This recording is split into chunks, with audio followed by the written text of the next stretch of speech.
Good evening. It's wonderful to be back with you once again, isn't it, Ronnie? Indeed it is. And in a packed programme tonight, we shall be meeting the owner of a chicken which has been fed on Smarties only for the past 2 months, and today laid the first Rubik egg.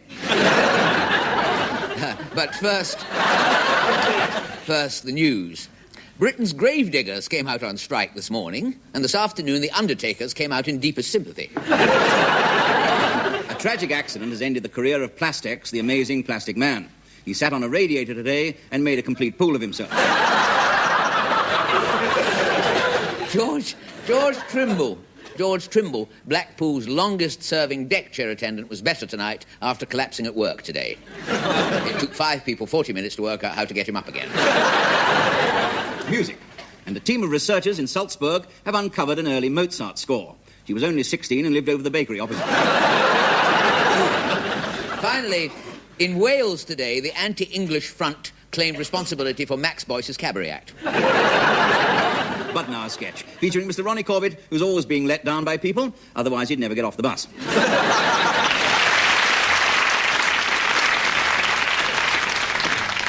Hello, I don't believe we've met. Clive Winfrey. Hello, my name is... No, don't tell me. There's a little game I like to play at parties. Oh. Yes, guessing people's names. Yes, I'm very good at it, too, yes. I always guess their name by what they look like, you know. Well, I think you're on a loser with me, old boy, because I have the most unusual name you've ever heard. I bet I can guess it. I bet you can't. How much you bet me? Well, I'm so sure that you will not be able to guess my name. Now, do what? If you get it right, I will allow you to spend the night with my wife, Daphne, the beautiful lady in the red. If you get it, you see. She's smiling, looking, and chuckling away there. Yes. She obviously fancies you. Now, if you get my name correct, yes, she's yours. All right. Now, how many guesses can I have? You can have as many as you like. All right. Well, you look to me like a Pratt. Sidney Pratt. No.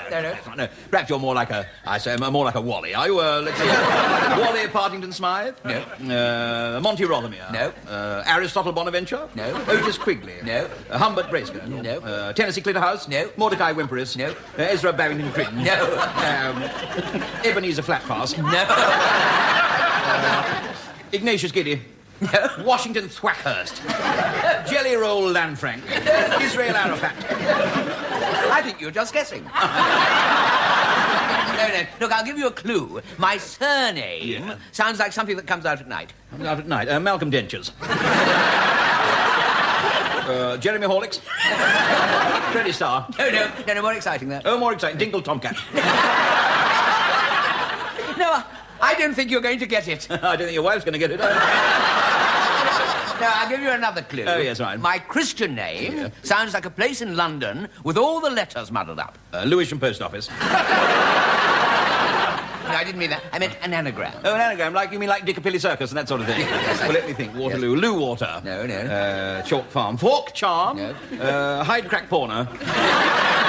No, you're not even getting warmer, boy. I've got to mingle with the crowd, but remember, the bet still stands. If you manage to guess it, my wife is yours. Oh, right. Oh, Arbel March Tea Fruit Bat. My God, you got it. You guessed it.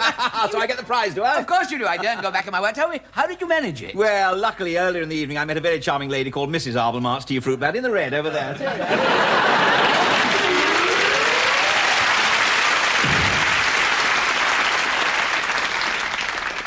Good evening. As you can see, I'm invisible. Now, what does this mean? Well, firstly, and indeed mainly, you can't see me. Secondly, I can't see myself either. So how do you know I'm here? How do I know I'm here? Well, it says so here in my notes. BBC Wood Lane. But just to prove it, Miss Heseltine...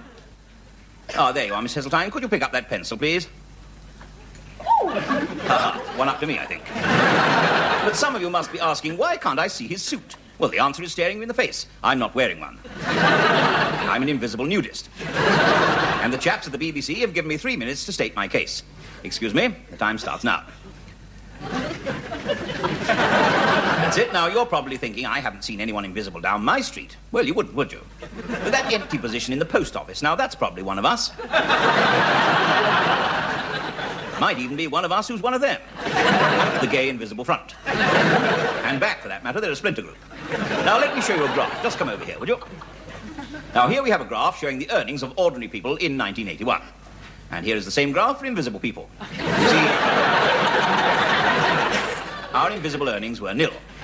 Trouble is, whenever we go for a job interview, the man just shouts next. Now, many of our members are important figures. Here is our president and lady wife at the royal wedding. There they are on the right. And several of our members are prominent sportsmen. Here's Reg Johnson winning the Cheltenham Silver Cup. And our football team featured in a recent Spot the Players competition. And, of course, we can let our hair down. Here are 118 of our members crammed into a phone box for charity. But we do have to keep our strength up. And that's why we have to drink a pint of milk a day. Just excuse me a moment, would you?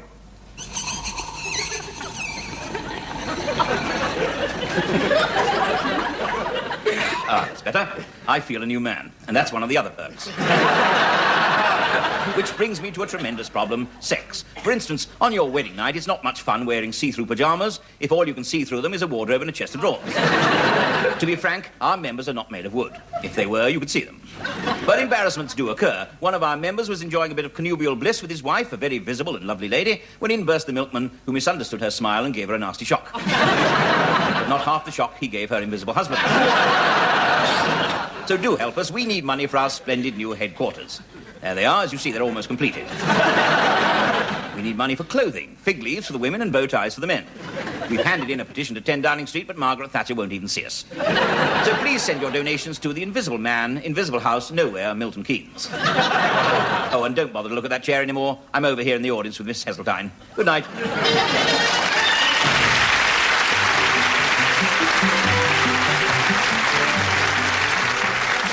Girl's husband, wasn't it? What was that? Well, she was trying to economise. She fed him dog food, she did. That's dangerous. I know, but she wouldn't do it. Took no notice. She said, Fred ate it all up, she said, and came back for more. Oh, what happened then? Well, he's in hospital now. Oh, well, awful. Oh, yes. Nothing to do with the dog food, though. Oh, well, that's a relief. Well, what happened then? Well, he was cocking his leg in the middle of the road and a lorry hit him. Singing Stormy Weather, our guest this week, please welcome Madeline Bell.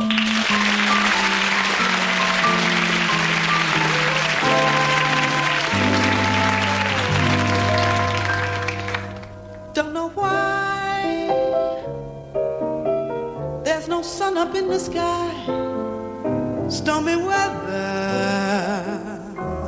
and me and my man ain't together. Keeps raining all the time.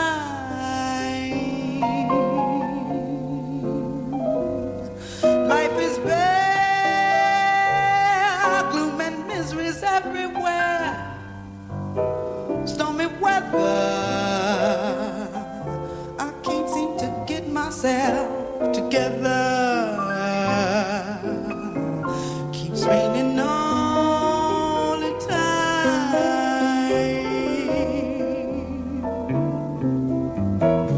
Since he went away, blues walked in and met me.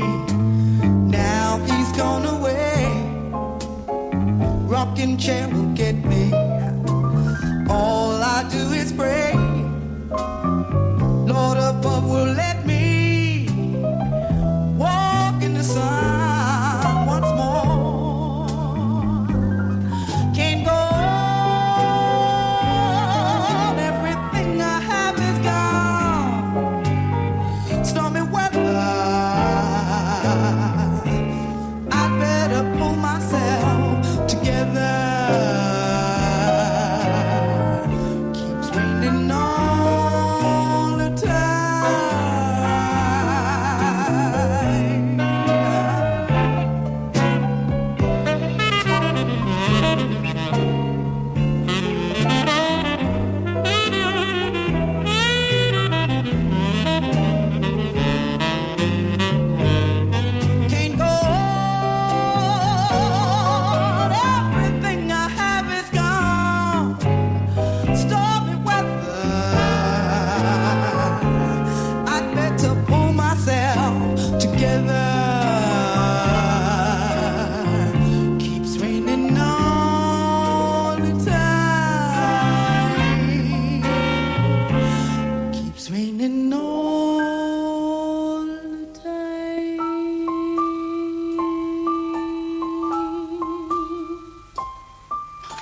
mystery, intrigue, and a disappearing all-girls orchestra. Our two overrated heroes, Piggy and Charlie, are getting themselves deeper in it by the minute. Two of the girls in the band, Jane and June, the tuneful twins, turn out to be in on the whole racket. Needless to say, our bewildered pair of private eyes, hiding in the girls' cabin, failed to spot their complicity, although Piggy, always on the lookout, spotted almost everything else.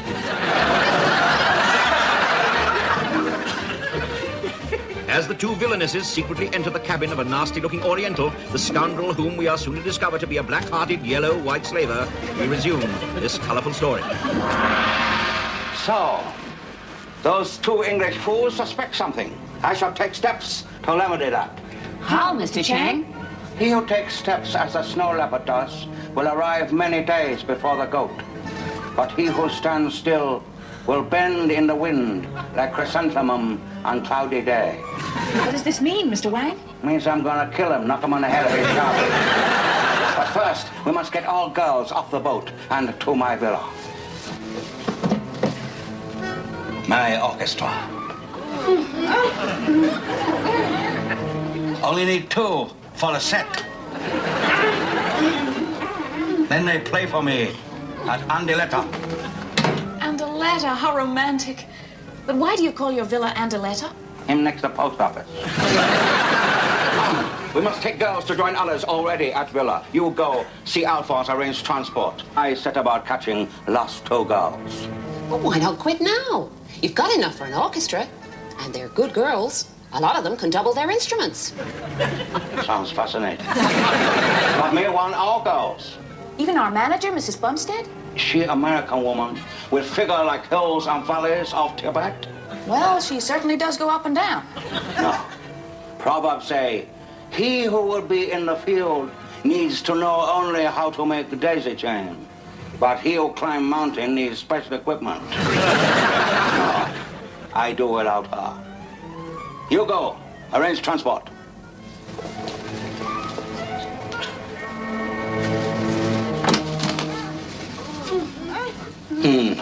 I wonder, what do you double, my dear?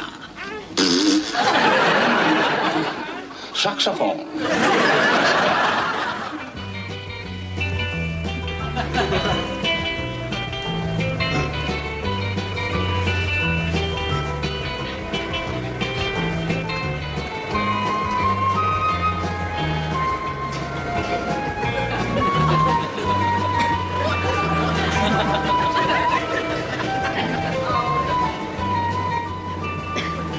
Aren't you hot in there?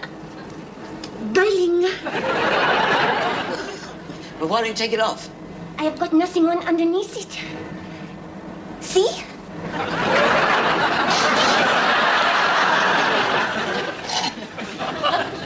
This is what I want to talk to you about. What is that black thing you've got under there? My flute. I have escaped from the Chinaman's house. I was in the orchestra. He's got a lot of us up there, and they have taken away our clothes. Chinaman? What Chinaman? What's going on? Is it lunch? No, Chief, this girl says all the girls are up at the Chinaman's house. She's got no clothes on. She's got the fur coat, and she plays the flute. Sorry, mademoiselle, can't afford it. Pas d'argent. Je suis complètement broke. Allez, off, go on. No, this has nothing to do with that. My clothes have been removed. He thinks I'm a French tart. Do you mind? You're making me hungry. Will you listen, please? This girl's managed to extricate herself from the Chinaman's hands. He's still got the rest of the orchestra. What? Look, we cannot talk here. We must get off the boat where we cannot be overheard. We can talk as we walk. Yes, well, what I can do, I can record it all and then write it up later. Well, you lead the way, Miss... Susie. We'll follow. I hope the fur coat does not attract too much attention. Well, there's a chink at the back of it. Is there? Can you see? No. I mean the Chinaman, you know. Please, Chief, save it for later if you don't mind, please. Oh, it says all right. And so Susie began to unfold her curious story. As they walk, they hear of the mad Oriental, Chang Fang Wang, a dangerous and deranged villain, who not only desires a harem of white women, but craves also to possess a light classical orchestra of his own to entertain him. Naturally, he only wants girls who are good performers. She warns them that at the Villa Andiletta, in addition to the mad Oriental Chang Fang Wang, is an even madder Scots butler, Angus McSpreading. He ruins the entire household. He is absolutely biscuits. Biscuits? Crackers. Yes, he thinks he is the reincarnation of your famous Scottish poet. Robbie Burns, you mean? Yes, yes. He is covered in red hair. He wears a kilt and he speaks only in rhyme. In rhyme? All the time. Good God. How odd. I would have thought that was almost impossible to do. Wouldn't you? You hear that, Chief? Almost beyond belief. Very grim. Must keep a watch out for him. They learn, too, how she escaped, hidden in a bundle of old clothes given to the Red Cross by Mr. Wang's German housekeeper, Frau Blauenblitter. I kept a fur coat and hat. There was nothing else suitable. Hardly suitable for this weather, though, is it? You must be boiling inside there. I am. But they do not encourage nudists in this particular area of the town. Oh. Hey, you'll pass out. Come on, let's duck in this alley. Charlie, keep an eye open, would you?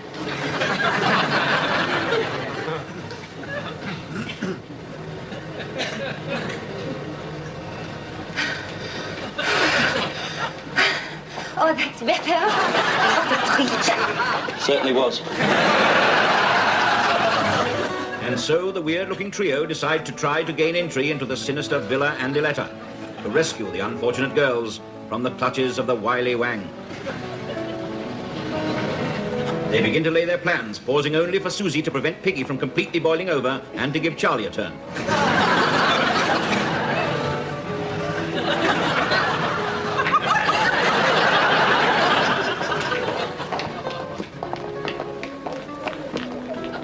She certainly did give Charlie a turn, and Piggy boiled over anyway.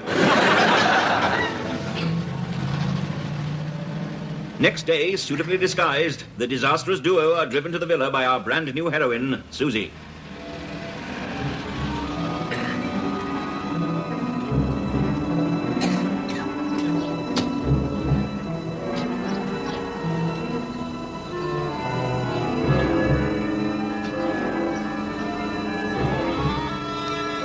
While Susie and Charlie attempt to gain entry round the back of the house, Piggy is left to face the front door and the eccentricities of the mad, fearsome butler, Angus McSpreading.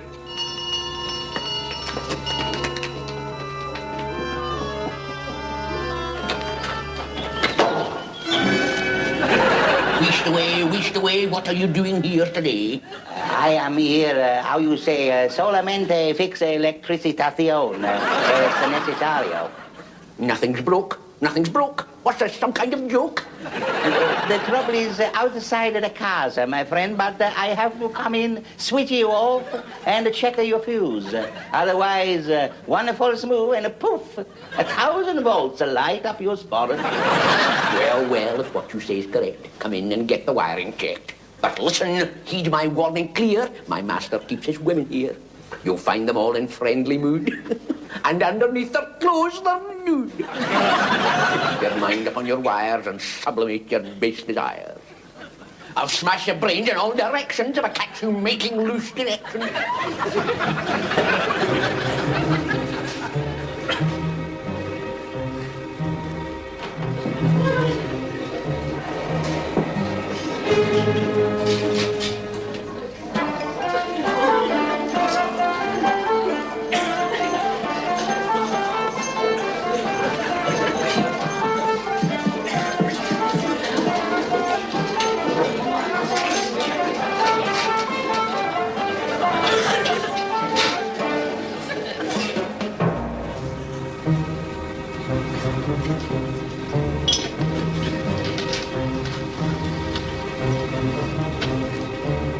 And as Charlie drops out of sight and into trouble, a familiar tapping is once more heard.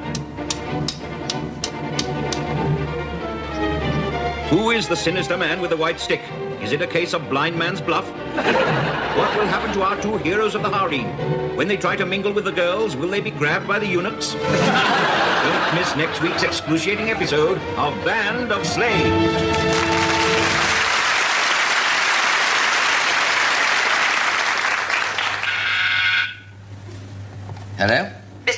for you, sir. Send him in, please.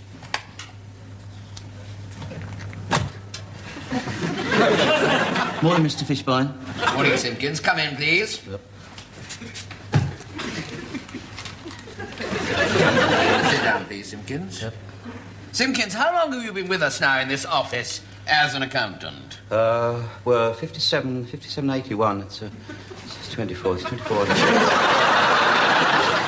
8,760. That's on the credit side. And then we take away weekends. That's 728. And the bank holidays 1, 2, 6. That's 854. 854.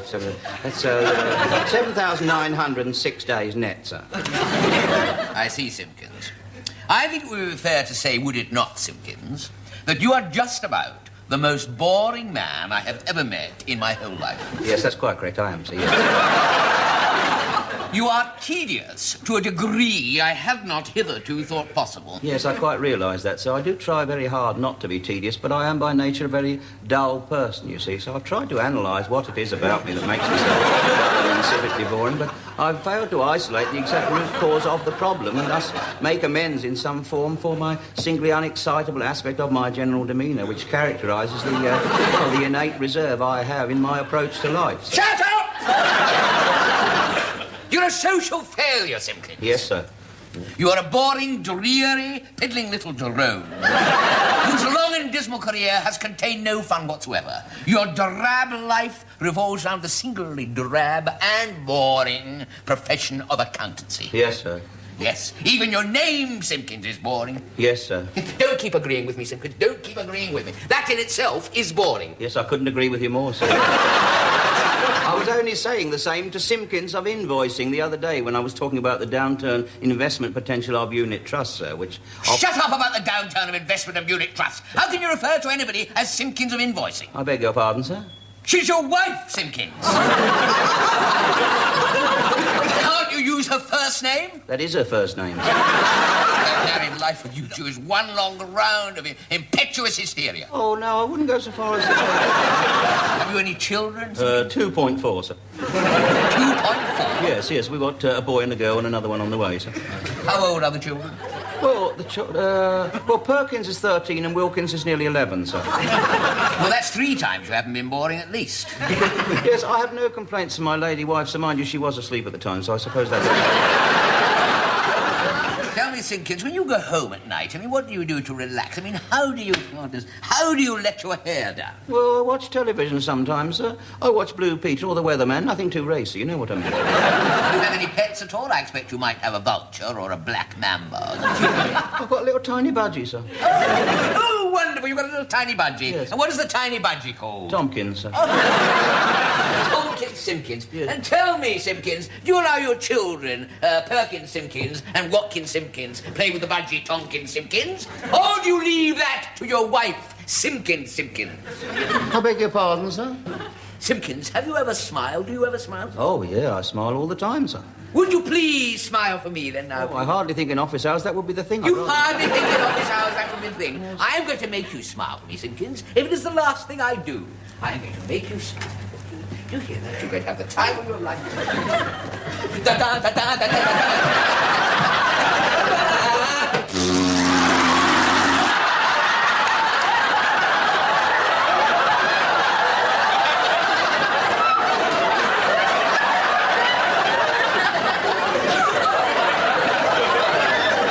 Will that be all, then, sir? No, it will not be all.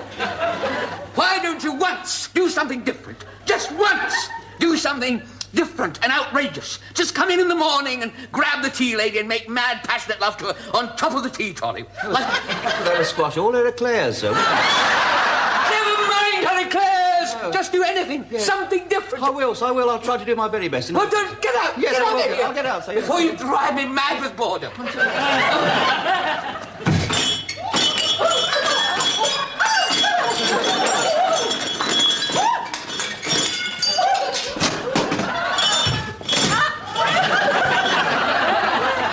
You all right, Doris? Yes. Would you like a chocolate eclair?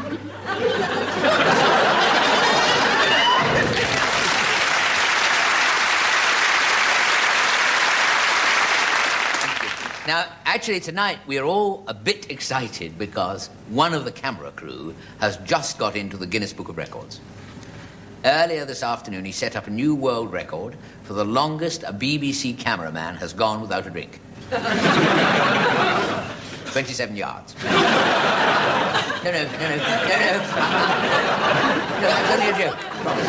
Ah, there we are. Made me go quite dizzy there. No, actually, to be honest, I'm smiling. I'm feeling a little bit drained at the moment myself because I spent the weekend potholing. And do I hear a snigger of doubt? I hope. I say potholing. To be honest, actually, I was in the back garden trying to pull up a worm and it got the better of me. I was out there trying to do a spot of gardening. Bit of a thankless task because once again our annual vegetable crop has been a disaster. We must be the only family in Surrey who peel the carrots with a pencil sharpener.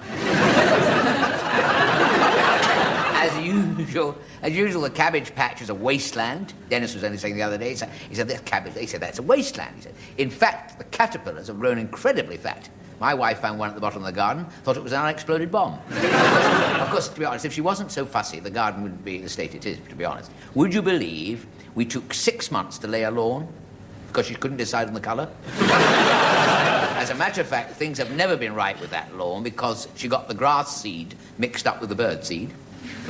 And twice a week we have to mow the budgie. The trouble is, she doesn't really think about what she's doing, my wife. I'll never forget last bonfire night. A bit of a memorable evening in itself, because that was the occasion I got my shoelace caught in a rocket, spent the night on the church roof. Well, my wife found out that when you light a Catherine wheel, you can make it go round. So she went indoors and set fire to the housekeeping money. Now, I shouldn't really moan, because in these hard times, it does pay to be careful. Every January, even now, we still go and fight our way through the sales at the local discount warehouse. The Texas Chainsaw Massacre, as it's become. Fortunately, I learned the real value of money during my rather Spartan childhood. I always remember the first proper Christmas dinner we ever had.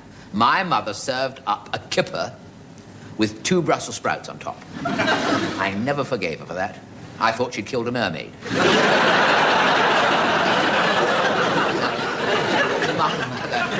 My mother, fortunately, has a rather interesting job. She had an interesting job at that time, helping to preserve stained glass. She was a window cleaner for British Rail. Actually, going on the way I'm doing, I hope I've not offended the producer, by the way. He came round the other day, and he said to me, I want no more rambling this weekend. You just get straight on with the story. So here it is. And it concerns... That's a clever device. Now, it concerns, this story, a small touring theatrical company who arrived midweek in this rather bleak, poky, dead-and-alive town, nowhere near Watford. I must make that clear from the outset, because I wouldn't want a lot of angry calls from people in Watford. Well, it's possible, you know. Some of them are on the telephone there now. I mean, it's an incredible No, it is.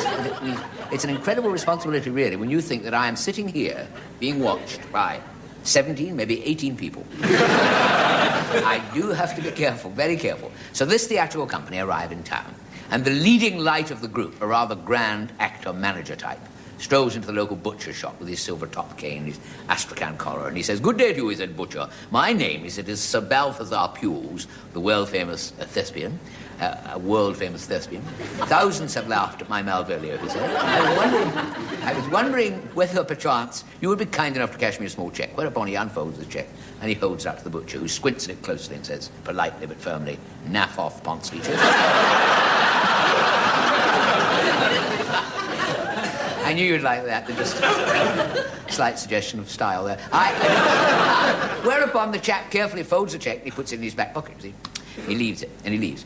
And he goes next door to the baker, same thing again. "My name is Sir Balthazar Pules, world-famous thespian. Would you be kind enough to cash me a small cheque?" Once again, the same reply, "On your bike." So once again, carefully folds the cheque up, puts it back in his pocket and leaves. This happens in every shop in the street. Grocers, fishmongers, tailors, ironmongers, even to the man on the corner selling matches, who unfortunately only took Diners Club. And everywhere the same. Finally he arrives at the laundry. He goes in, takes the cheque out of his pocket, unfolds it. "My name is Sir Balthazar Pules." And the chap behind the counter said, "I'm sorry, we don't cash cheques." He said, "I don't want you to cash it, I want you to iron it."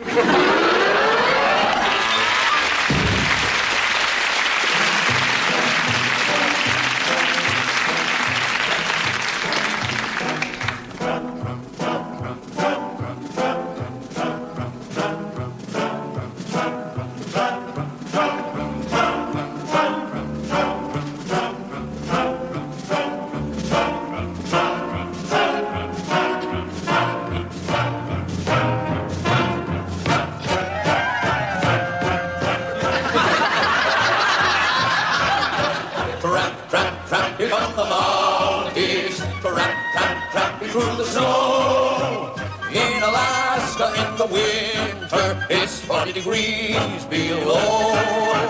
Tramp, tramp, tramp around the Yukon, you can't get a dose of flu. We're marching in the sleet with patriotic feet, 'cause they've gone red, white, and blue. Oh yes, they've gone red, white, and blue. Tramp, tramp, tramp, tramp, here come the Mounties. Tramp, tramp, tramp, through the snow. Where the freezes hit your bridges, it's 40 degrees below. Tramp, tramp, tramp around Alaska, left, right, in the open air. The frostbite's gone and got around your you-know-what. Chilblains, you know where. Yes, chilblains, you know where. I've been a Mountie all my life. This tramping's not a load of fun. I've got bow legs and corns like eggs. This hat weighs half a ton. The Mounties always get their man. A fact the Mounties can't forget. I'm brave and bold, but when it's cold, I'd rather get a big brunette. He was wanted all the way from Quebec to Hudson's Bay. He was lousy, he was mean, the dirty cheat. Dirty cheat. And he wore a grimy shirt, partly wool and largely dirt. He was known to one and all as Pongy Pete. He was wanted in Toronto, Winnipeg and Montreal. Montreal. He was filthy top to toe. He had acne and BO. He's the wanted man we want the least of all.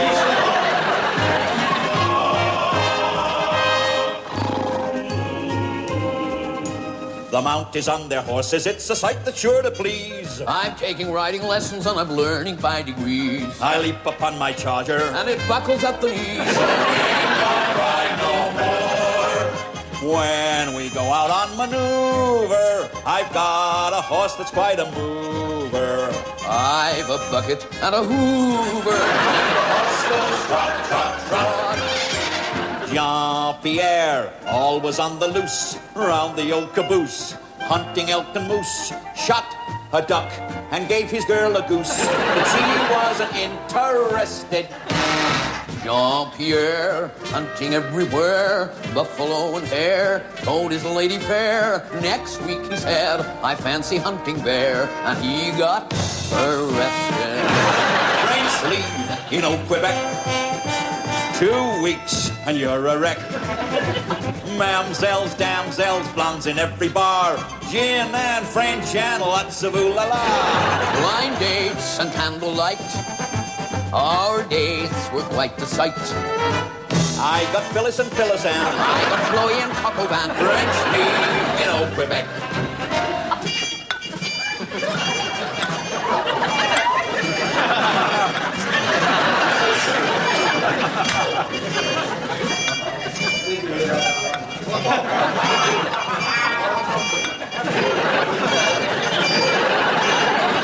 Maurice, that sexy lumberjack. Lumberjack. He trod the forest every track. Every track the blighter left his mark on every bush and tree.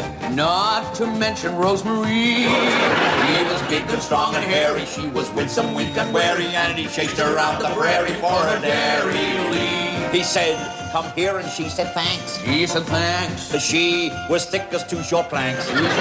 Rosie lumbered down the track, the rotten bee, and now he's lumbered Rosemary.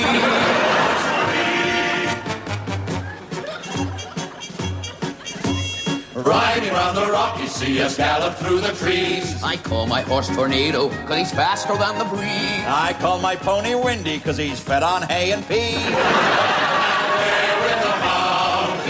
The open air for me. A man can be just what he wants to be. I think that I'll be 8 stone 10, and I'll be 6'3". Up and away with the Mounties. It's time to hit the trail, my friend. We're up to the wild blue yonder. It's up the creek and right around the bend to places where the blondes are blonder.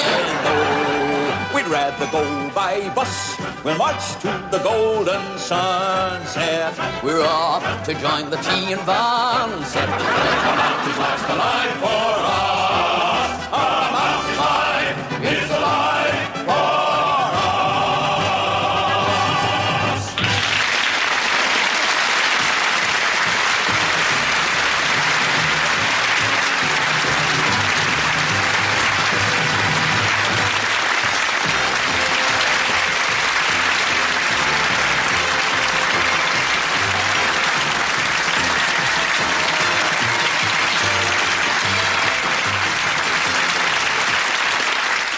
Well, that's just about all we have time for tonight, isn't it, Ronnie? Yes, I'm sorry to say it is, but before we go, here's a few late items of news. J. Willington Threep, the Blue Film music composer who had a few words with a lady flautist after last night's performance of his pornographic symphony No. 1, was today charged with making improper overtures. And in London today, Max von Stettenheim, who claims to have been Adolf Hitler's favourite cook, launched the first volume of his autobiography entitled Out of the Frying Pan into the Fuhrer. Greaser Dibbs, the Pentonville prisoner who's watched 199 consecutive episodes of Crossroads, didn't reach the magic 200 mark tonight. He's been released from the punishment block. Spencer Whittle, Britain's oldest post office clerk, retired today. Friends and colleagues lined up to shake his hand, and he told them to go to the next window. A spokesman for the common market admitted today there were unmistakable signs it was in trouble. The Italians have asked to change sides. There were amazing scenes at a Doncaster nightclub tonight when a cross-eyed stripper came on and took the pianist's clothes off. Finally, the incredible shrinking boxer, Harry Zontal, who started his career as a heavyweight, became a bantamweight, and finished up as a lightweight, is to retire and take up a desk job. He'll be a paperweight. Next week, in a bumper show, London Transport have promised us that a typical London bus driver will be coming into the studio. But he won't be stopping. Until then, it's good night from me. And it's good night from him. Good night. Good night.